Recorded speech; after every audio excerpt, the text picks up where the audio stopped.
अस्सलाम वालेकुम प्यारे बच्चों, आज मैं आपको इमाम मोहम्मद तकी अलैहिस्सलाम की स्टोरी सुनाऊंगा। विलादत।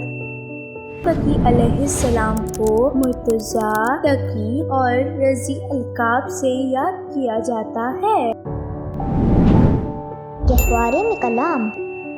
इमाम तकी अलैहिस्सलाम खुदा के हुक्म से अपनी विलादत के तीसरे दिन ही बोलने लगे।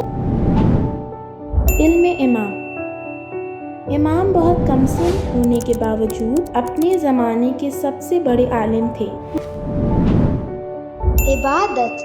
इमाम तकी अलैहिस्सलाम लोगों के गम में शरीक होते थे।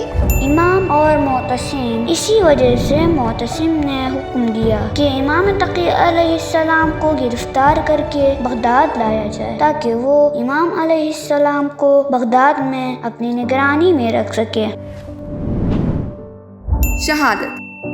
हिजरी को 25 साल की उम्र में इमाम की शहादत हो गई।